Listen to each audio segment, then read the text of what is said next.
It's now 13 minutes to 9 o'clock, las 9 menos 13 minutos aquí en nuestros estudios. Buenos días, good morning, Belize, and thanks for choosing love. It is a beautiful Wednesday morning, and Troy, we have another important guest in our studio. Yes, sir. All the way from the United States of America. Yes, we have with us Dr. Terence Aladdin from Lebanon College, USA. And Lebanon College, we found out, is in the state of Pennsylvania, somewhere between Pittsburgh and Philadelphia, sort of in the central Pennsylvania. Central Pennsylvania. Mm-hmm. Yeah. Dr.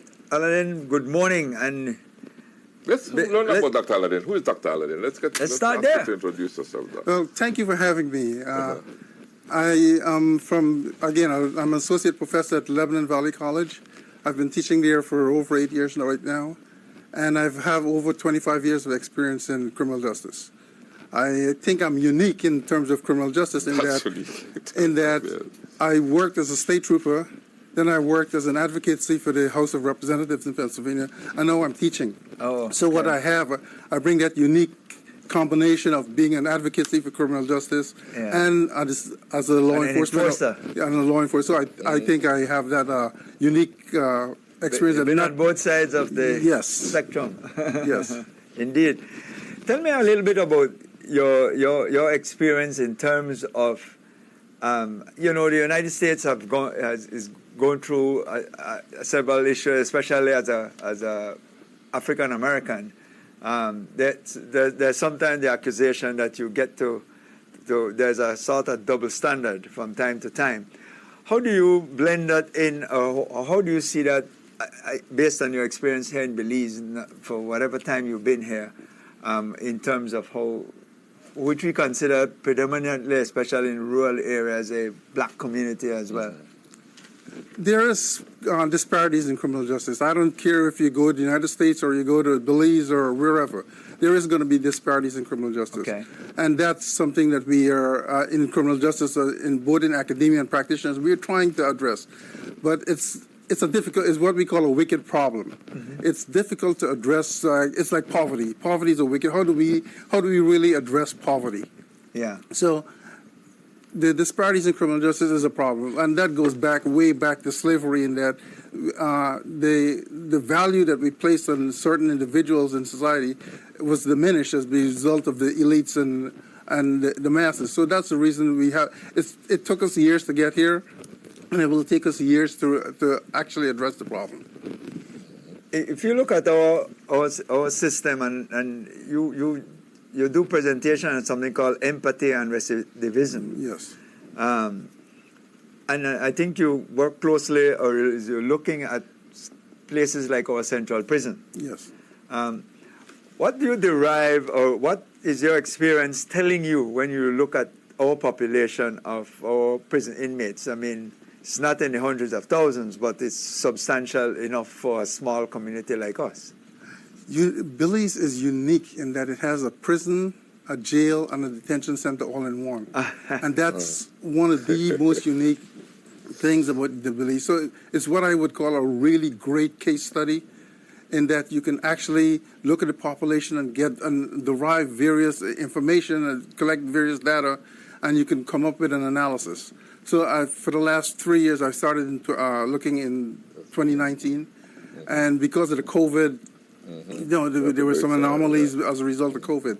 But again, Belize is unique. It's one of those things that we can look and we can be able to get information, and then maybe we can generalize it to the rest of the world. Oh, great. Because you said what you experience is we have our detention center for persons like that are on remand and waiting trial. Then you have a prison for persons who have been sentenced. And then, of course, there's this rehabilitation component. But they're all being housed under one roof. In a normal circumstance, these will all be three separate institutions?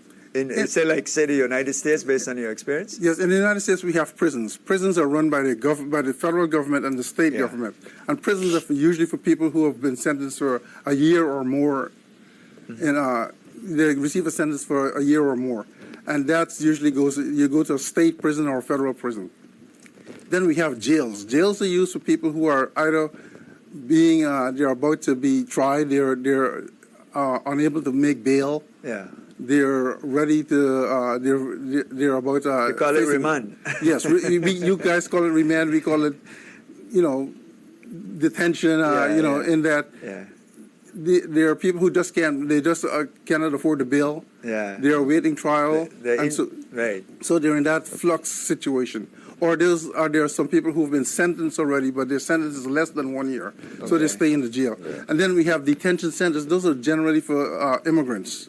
In the immigrant population, people who've entered the United States illegally, we put them in detention centers. And they're not considered jails and or prisons because they have immigration violations are not crimes. Okay. So we have to be careful when we think about jails and prisons. Jails and prisons are generally for people who committed a crime. You've been convicted of a crime, or you're awaiting sentencing, or you're awaiting trial.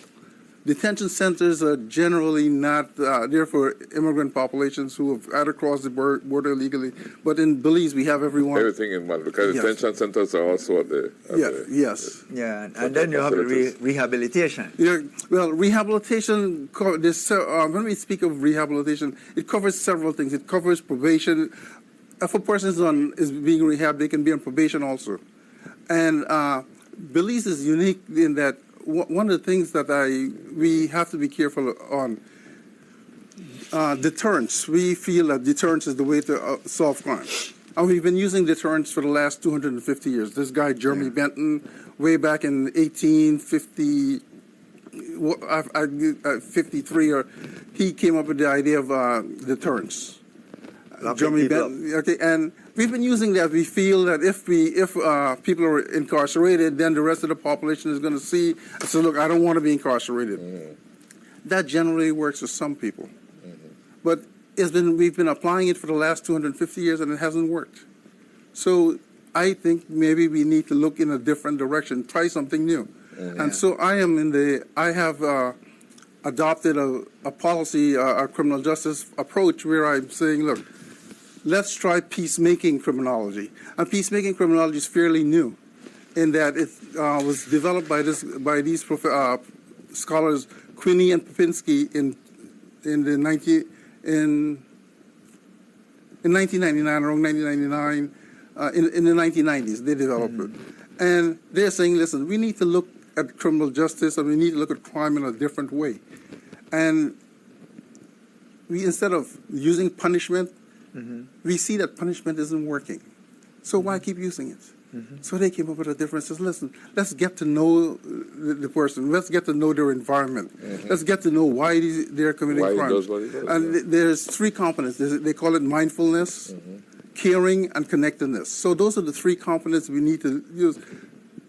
It's been controversial. Some people says, it doesn't work. Well, we've been using deterrence for the last 250 years. It still doesn't work. So why not try something different? Death penalties, other corporal punishment, capital punishment, and both of those you're saying hasn't worked created the effect that it was supposed to have. Think about it. Do you think? Do you think a person thinks about, if I'm going to commit murder?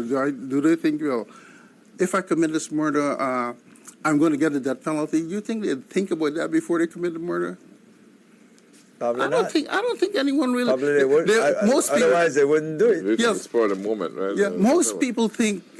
First of all, I think crime is an impulse. You're right. If you're going to commit a murder, it's impulsive. It's an opportunity is presented, and most people think I'm going to get away with it. Yeah, they only think about the penalties after they've been arrested. That's right. That's when we say, oh, you know what? I've been caught. Now I've got to figure out what I'm going to do to not face those penalties. Yeah. But of course, you're talking about some form of empathy, to be able to relate, you as the criminal justice expert, to relate with that person with that possible criminal mindset. Yes, okay. Empathy, I feel, is important, and that's where we get to peacemaking criminology. If we spend some time understanding the individual, why did that individual commit that crime? Okay, we have an answer, okay. Poverty, was the person hungry, whatever the situation is, we can start addressing that person's situation. And that's where rehabilitation takes place. From the minute that person is arrested, we start thinking, why did that person commit a crime? We start looking at rehabilitation is not just, you spend 6 months in prison and we give you a program and then we get out. Yeah. That doesn't work. It hasn't worked. So we need to approach it differently. Why did the person commit the crime? What is the environment? Those are the things we need to look at. Well, you are scheduled to do a presentation entitled Empathy and Recidivism, and maybe we should look at both Yes, and in one, measuring the reincarceration at the Belize Central Prison. Right? Yes, if I can say, and I want people to register for the program, there's a number that we have, it's 614-6415, and it's being held at the Belize Institute of Management, and it's tomorrow starting at 9 a.m. So you want to give that number again? Yes, 614-6415. 6415. And it's a one-day program? Yes, a one-day program. We held at BIM, at the Belize Institute of Management. Is there a registration fee, or it's just open to the public? It's open, and there's no registration fee. We just want people to come and take part in it. It's at the BIM, yes, Belize Institute of Management. And it's sponsored also by Galen University. Yes. Galen University, the Ministry of Home Affairs, and the Colby Foundation. And the Colby Foundation, yes. So we definitely need to let them know that it's sponsored by the Ministry of Home Affairs and Colby Foundation. Yeah. And this is part of Galen University's Bachelor's in Criminal Justice program. Yes. Yeah. They have a really good program there. So, and I'm a part of that. And I'm a junkie there. In terms of Belize, we have gone through our spate of criminal activity and still going through it. For a small society, it is always very glaring when these crimes, especially homicide, occurs, particularly street violence, gang violence, and that kind of thing. We have a program called the Leadership Intervention Unit, a program that is seem to be where we put a lot of our emphasis or all our eggs in a basket in trying to alleviate, especially the street violence from young persons, and so particularly maybe gang-related, drug-related. You've been here for a while, or been coming here for a while. Yes. What's your view on something like this as a program, and how it matches up with your kind of thinking in terms of the empathy and the recidivism? Okay. Just to let you know, when the leadership intervention program started, I was thinking it started under Mr. Dawson. Right. And I was part of the initial... Oh, you were? Yes, I think we met at... I forgot the place, the exact location where we met. But Mr. Dawson was part of that, and I thought it was a really good idea. And we spoke about it, and we went ahead with it. And I was surprised when I came back the second year how far he had gone with it. And I don't think there is a one approach to crime. So that was one of the tools we could use. So again, I support that program, and I think it can work. But we need to have more than one approach. If we just stick to one approach and it doesn't work, people get fed. Oh, you see, it doesn't work. Why are we putting money? We need to have it, because one program doesn't necessarily mean it's going to work for everyone. We have various circumstances and various situations, and youths out there have various circumstances and various situations. Therefore, we need to understand, well, this may work for this group of youths, but we may not be able to try it with the others. We need a different approach.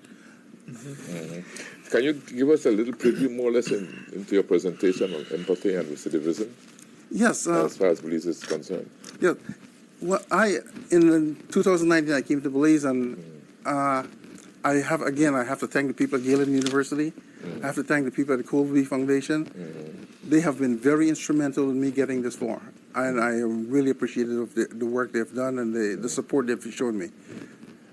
The empathy and recidivism, when we think of recidivism, we need to understand, I can conduct a study on recidivism, and you can conduct a study on recidivism, and we can come out with different perspectives. Because when people think of recidivism, I measure recidivism based on reincarceration. That's recidivism, basically, based on reincarceration. But some scholars measure recidivism based on arrests, if you've been rearrested. And the reason I don't measure it based on rearrest is because any of us can be arrested right now. It doesn't mean we committed a crime. We can be innocent. So if a person came out of prison and the next day they're rearrested. Did they really commit the crime? Let's go through the criminal justice process. They're not yet convicted, so to count that, it's kind of padding the numbers. It could be that they're guilty. Yeah. But we're not sure until we go through the process. So once we go through the process, then we can say, okay, this person has been convicted of this crime. No, we can say they actually did commit that crime again. So that's why I look at reincarceration. Okay. And what's recidivism like in Belize as far as your observations have shown? So far, compared to the United States, depending on the studies, the research that you look at, the recidivism rate in the United States is between 53% and can go as high as 67%, depending on the study you look at. Mm-hmm. In Belize, so far that I've looked, and I'm only looking at based on reincarceration. Mm-hmm. And reincarceration, you have got I found out it's about 13%. Oh, very low. And now, the reason I'm here studying and I want to continue studying is I want to say, how good is what are you doing to have this 13%? And what can we use, what methods that you're using here that we can actually export to other places? Mm-hmm. We can, we have this idea that, and I'm not knocking any other country, that, these developed countries are so good at everything they do and we can learn from them. That doesn't mean we can't learn from Belize. Mm-hmm. Belize can be the pioneer in looking at a different approach to criminal justice. Mm-hmm. Mm-hmm. Very quickly, you teach the whole issue of criminal justice. Galen is offering a bachelor's program in that. How important it is for there to be a cadre of people now exposed to the whole concept of criminal justice. Basically, it was never even a subject area discussed maybe 10 years ago within this country. How important it is now, coming from a first world country, it is to have criminal justice-minded people around. Criminal justice is important. If we think back, look at the history of criminal justice. Criminal justice, we've always had crime. If we go back to the Bible, before, there's always been someone, always someone who's going to commit crime. Okay, but the idea, if we think back, back in the ancient times, we used to stone people, okay? And then we realized it wasn't working. Crime was still continuing. Yeah. And we have this idea that criminal justice is all about, we need to punish you if you commit a crime. Well, maybe we need to do something differently. Because punishment really isn't working, people are still committing crime. So, I feel in Belize, we have the Colby Foundation, the prison, they have a different approach. They're saying, okay, yes, you're incarcerated, but we don't have to make it feel like you need to be punished. We can understand why you're here. We can work with you while you're here, and so when you get back in society and you re-enter society, you can be a better person. You're not likely to commit that crime again. Mm-hmm. So those are some of the things that is happening at the Colby Foundation. So I feel we can extend it to the rest of the world. So that presentation comes up tomorrow. Yes. At 9 a.m. Yes. At the Belize Institute of Management. Yes. BIM. That's on. From 9 o'clock to 2 o'clock. 9 a.m. to 2 p.m. And it's going to be on empathy and recidivism. Yes, recidivism. It's not an easy word to say. It's a tongue twister. And recidivism. Yeah, but it means reincarceration or rearrest. Reoffending. Yes, reoffending. Yes, indeed. Empathy is, of course, extending. Part of the peace. Peace, extending understanding. Yes. The empathy, why I use empathy is because we have to understand why people commit crimes. If we just feel like, oh, you commit a crime and you're a bad person, and we focus on punishment, we're not getting any place. Mm-hmm. Yeah, that's true. That's true. Yes, and the joint venture between Galen University, the Ministry of Home Affairs, and the Colby Foundation. Indeed. Two of which you're associated with, Chief? Yes, fortunate to be associated with two of these two of the sponsors. Yes, indeed. Well, any closing comments? I think we covered quite a bit. I think our viewers and listeners got a good sense of what. Maybe you could remind how they can be part of the presentation. Yes. And that number is 614-6415. Yes, right? 614-6415. And you can call that number, and if they please show up. It's at Belize Institute of Management. Okay, so it's supposed to be great presentation, a lot of statistics, a lot of ideas would be thrown out there as well. So persons in particularly interested in this area, this is a good spot to be. Yes, Excellent. and again, I want to really thank the people at Galen University and the Colby Foundation for their support. They have been very supportive over these last 3 years. COVID was an anomaly that caused a lot of problems, but they were still there. We were wearing masks, speaking with each other, but we have established a good relationship, and because of the Colby Foundation, this research is going forward, and I look forward to the continued support. And Colby's CEO, Don Virgilio Murillo, will be there today. Tomorrow. No? Yeah, tomorrow. We'll be there Yes. tomorrow with you, right? Yes. It's confirmed he'll be there. So. Excellent. Well, certainly want to thank Dr. Terence Aladdin from the Lebanon Valley College in the United States. You got it right? Yes. Thank you for your time. I appreciate it. Absolutely. Well, Chief, with your permission, we can say our goodbyes. Yes, and we're thank you so much the for show. being here, Dr. Allen. All the best to you, and thanks for the work you're doing and for identifying yourself with Belize. Thank you. Yes, indeed. All the best. So I want to take this opportunity to thank Karen Kuth on Love FM this morning for doing a great job as usual. I want to thank Giovanni Castro for being our master control operator this morning. Certainly want to thank our producer, Chief, Manuela Yusuf, for giving us a packed show this morning. And certainly Andrew Jones for streaming, and all those behind the scenes who made this morning broadcast possible. And we say to our viewers and listeners throughout the length and breadth of this country, and certainly those in the diaspora and those in the Caribbean as well, all our brothers and sisters who stream this show every morning, we say good morning and thank you for tuning in. And we say to you, come back again tomorrow, where we will do this all over again just for you. Mm-hmm. All right, Troy. Well, we usually leave with a thought or two. Sure. And we spoke about education earlier. And you know who Plato was? Plato, yeah, old Greek. All right. Well, he says the direction in which education starts a man will determine his future life. The direction in which education starts a man, and in this case we could say a woman or whoever, right? The direction in which education starts a man will determine his future life. And then this one here from Carl Rogers: the only person who is educated is the one who has learned how to learn and change. That's what education is all about. Yes. You learn and change, because, if it's not working, you change, you adapt, right?